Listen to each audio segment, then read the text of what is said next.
নাহমাদুহু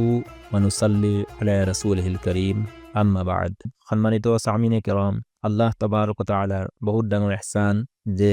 ৰমজানুল মুবাৰকৰ ৰোজা শেষ হৈ যোৱাৰ লগে লগেই तमाम মুছলমানৰ কাৰণে আল্লাহ তাবাৰক ওয়া তাআলাৰ এটা খুশিৰ দিন অৰ্থাৎ ঈদুল ফিতৰ যাক কোৱা হয় আপোনাক মোক দান কৰিছে। গতিকে আমাৰ সকলোৰ কাৰণে কৰ্তব্য যে এই খুশিৰ দিনটো যাতে আপ সাল্লাল্লাহু আলাইহি ওয়াসাল্লাম আৰু সাহাবাই কেৰাম ৰাদিয়াল্লাহু তাআলা আনহুম আজমাইন সকলে যেনেকৈ পাৰ কৰিছিলে ঠিক তেনেধৰণে যাতে আমি পাৰ কৰিব পাৰোঁ। এই ঈদুল ফিতৰ বা ঈদুল আজহা কেতিয়াৰ পৰা আমাৰ সমাজত প্ৰচলিত হৈ আহিছে সেই সম্পৰ্কে এটা হাদিস আবু দাউদ শৰীফৰ এটা হাদিস হযৰতে আনাস ৰাদিয়াল্লাহু তাআলা আনহুৰ পৰা বৰ্ণিত আছে। قال قدم النبي صلى الله عليه وسلم المدينة ولهم يومان يلعبون فيهما فقال ما هذان اليومان قالوا كنا نلعب فيهما في الجاهلية فقال رسول الله صلى الله عليه وسلم قد أبدلكم الله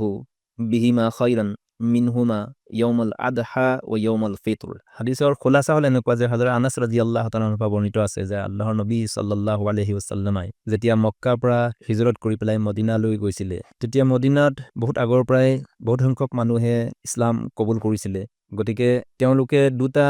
উৎসৱ বা त्योहार মানি আহিছিলে আৰু যেটোত খেল তামাশা কৰিছিলে। আল্লাহৰ নবী সাল্লাল্লাহু আলাইহি ওয়াসাল্লামে তেখেতলোকক সুধিলে যে তোমালোকে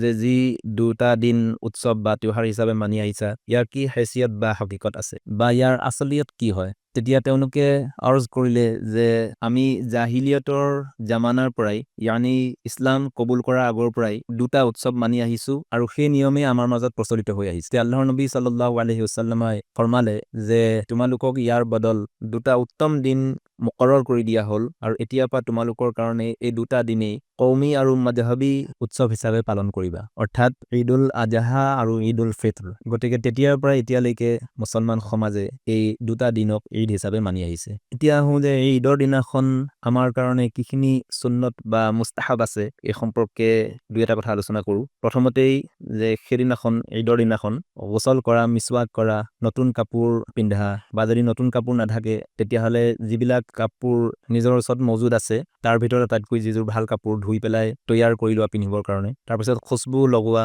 আৰু সেইদিনাখন ৰাতিপুৱা খুব সোনকালে উঠা, ঈদগাহৰ কাৰণে খুব সোনকালে যোৱা আৰু ঈদগাহলৈ যোৱাৰ আগতে কিবা মিঠা বস্তু খোৱা, ঈদৰ নামাজৰ আগে আগে সদকায়ে ফিতৰ আদায় কৰা, ঈদৰ নামাজ ঈদগাহত গৈ পেলাই আদায় কৰা, যদি কোনো ওজৰ নাথাকে তেতিয়াহ'লে মছজিদত ঈদৰ নামাজ পঢ়াটো আফজল নহয়। তাৰপিছত আৰু এটা হাদিস বুখাৰী শৰীফৰ হযৰতে জাবিৰ ৰাদিয়াল্লাহু তাআলা আনহুৰ পৰা বৰ্ণিত আছে যে قال كان النبي صلى الله عليه وسلم إذا كان يوم عيد خالف الطريق। অৰ্থাৎ আল্লাহৰ নবী সাল্লাল্লাহু আলাইহি ওয়াসাল্লামই ঈদৰ নামাজ আদায় কৰিবলৈ যাওঁতে যিটো ৰাস্তা দি গৈছিলে আৰু ঘূৰি আহোঁতে বেলেগ এটা ৰাস্তা ইখতিয়াৰ কৰিছিলে। গতিকে আমাৰ কাৰণেও মুস্তাহাব হ'ল যে আমি ঈদৰ নামাজ পঢ়িবলৈ যাওঁতে এটা ৰাস্তা দি যোৱা, আনটা ৰাস্তা দি ঘূৰি আহা। তাৰপিছতে তাকবীৰ তাশৰিক আল্লাহু আকবাৰ লা ইলাহা ইল্লাল্লাহু আল্লাহু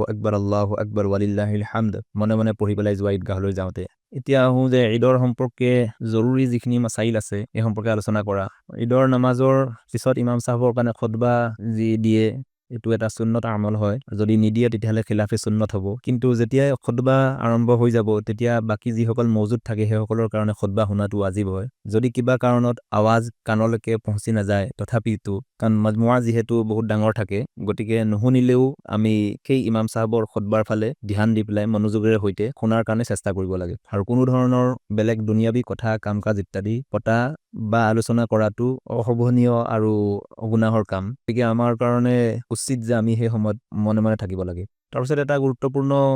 মাসাইল হ'ল যে ঈদৰ দিনাখন ঈদৰ কাৰণে যে মুছাফা বা মুআনাকা কৰে ইয়াক যদি এটা ঈদৰ অংশ বুলি ভবা হয় বা জৰুৰী বা লাজিম বুলি ভবা হয় তেতিয়াহ'লে আমাৰ কাৰণে উচিত নহয়, কিয়নো আল্লাহৰ নবী সাল্লাল্লাহু আলাইহি ওয়াসাল্লাম আৰু সাহাবাই কেৰাম ৰাদিয়াল্লাহু তাআলা আনহুম আজমাইন সকলৰ এনেকুৱা ধৰণৰ ঈদৰ উপলক্ষে কোনো মুছাফা বা মুআনাকা কৰাটো সাবিত নাই আৰু এই সম্পৰ্কে ফতৱাৰ কিতাবত উলামায়ে কেৰাম সকলে লিখিছে। তাৰপিছতে ঈদৰ উপলক্ষে এজনে আনজনক মুবাৰকবাদ বা ঈদৰ শুভেচ্ছা দিয়া ঈদগাহতে হওক বা তাৰ বাহিৰেই হওক এইটো এটা জাইজ আৰু মুস্তাহাব আমল হয় কিয়নো সাহাবাই কেৰামৰ পৰা এজনে আনজনক তাকাব্বালাল্লাহু মিন্না ওয়া মিনকুম ইত্যাদি আলফাজ ব্যৱহাৰ কৰিছিলে কিন্তু ইয়াকো লাজিম বা ৱাজিব বুলি ভবাটো আমাৰ কাৰণে বিদআত হয় তাৰপিছত এটা গুৰুত্বপূৰ্ণ বিষয় প্ৰায় মানুহে প্ৰশ্ন কৰে যে ঈদৰ দিনাখনত কবৰস্থানত গৈ জিয়াৰত কৰা সম্পৰ্কে দেখক যে ঈদৰ দিনাখন এটা খুচিৰ দিন আৰু কেতিয়াবা খুচিৰ পৰিৱেশত থাকি পেলাই মানুহে আখিৰতৰ পাহৰি যায় বা কবৰৰ জিন্দগীৰ কথা পাহৰি যায় গতিকে কবৰৰ জিয়াৰতৰ দ্বাৰা আখিৰতক মনলৈ আহে আৰু যদি কোনো ব্যক্তিয়ে ব্যক্তিগতভাৱে মাক বাপেকৰ হওক বা নিজৰ পৰিয়ালৰ কোনোবা মানুহৰ হৈ যদি কবৰস্থানত জিয়াৰত কৰে এই সম্পৰ্কে কোনো ধৰণৰ অসুবিধা নাই কিন্তু এই ধৰণৰ কবৰস্থানৰ জিয়াৰতকো লাজিম বা জৰুৰী বুলি ভবাটো উচিত নহয় কিন্তু সমজুৱাকৈ কেতিয়াবা দেখা যায় যে আমাৰ ঈদগাহবিলাকত এলান কৰি পেলাই ইজতেমাৰী হিচাপে ৰাজহুৱা হিচাপে কবৰস্থানত জিয়াৰত কৰাটো ই কিন্তু মুঠেও উচিত নহয় তাৰপিছত আমাৰ সমাজত ডাঙৰ সকলে আমাৰ যিখিনি সৰু ল'ৰা ছোৱালী আছে এই সকলক টকা পইচা বা হাদিয়া বা তোফা হিচাপে যি দিয়ে ইয়াকো যদি জৰুৰী বুলি নাভাবি মাত্ৰ খুচিৰ কাৰণে যদি এনেকুৱা ধৰণৰ হাদিয়া বা উপঢৌকনবিলাক দিয়ে তেতিয়াহ'লে ইও এটা নেক আমল হয় কিয়নো ইয়াৰ দ্বাৰা আমাৰ অন্তৰৰ ভিতৰত থকা যিবিলাক ৰিয়া কিনা হাছদ আছে এইবিলাকো দূৰ হয় আৰু দ্বিতীয়তে চিলাৰ ৰহমি নিচিনা এটা নেক আমলো জিন্দা হয় কিয়নো এজনে আনজনৰ মাজত যদি হাদিয়া দিয়া দি কৰে বা ডাঙৰে সৰুক যদি হাদিয়া দিয়ে তেতিয়াহ'লে ইয়াৰ দ্বাৰা সম্পৰ্কবিলাকো ভাল হয় শেষত আটাইতকৈ গুৰুত্বপূৰ্ণ যিটো মাসাইল হেতু হ'ল যে ঈদৰ ৰাতি নেক আমলৰ সম্পৰ্কে দেখক যে কোনো সহি হাদিছৰ দ্বাৰা ঈদৰ ৰাতি নফল ইবাদত কৰাৰ সম্পৰ্কে কোনো ধৰণৰ সহি হাদিছৰ দ্বাৰা পোৱা নাযায় কিন্তু কিছু সংখ্যক উলামা কেৰামসকলৰ মতে এনেকুৱা ৰাতিত ইবাদত কৰাটো উত্তম আমল হয় কিয়নো তেখেতলোকৰ মতে জয়ীফ হাদিছৰ দ্বাৰাও ফজাইলৰ বেলিকা ইস্তেদলাল কৰিব পাৰি আৰু যিহেতু বছৰৰ প্ৰত্যেক ৰাতি নফল ইবাদত কৰাৰ ক্ষেত্ৰত কোনো অসুবিধা নাই গতিকে আমি যদি ঈদৰ ৰাতিত 2-4 ৰাকাত নফল নামাজ বা তিলাওয়াত তাসবিহ জিকিৰ আজকাৰ ইত্যাদি যদি কৰো তেতিয়াহ'লে নিশ্চয় আল্লাহ পাকে আপোনাৰ মোৰ এই নেক আমলখিনিৰ আজৰ আৰু প্ৰতিদান দিব গতিকে আল্লাহ তাবাৰক তাআলাই আপোনাক সকলোকে কোৱা আৰু শুনাতকৈ আৰু যিখিনি কথা আলোচনা কৰি অহা হ'ল সেইখিনিৰ ওপৰত আমল কৰাৰ তৌফিক দান কৰক আমিন আসসালামু আলাইকুম ওয়া ৰাহমাতুল্লাহি ওয়া বাৰাকাতুহু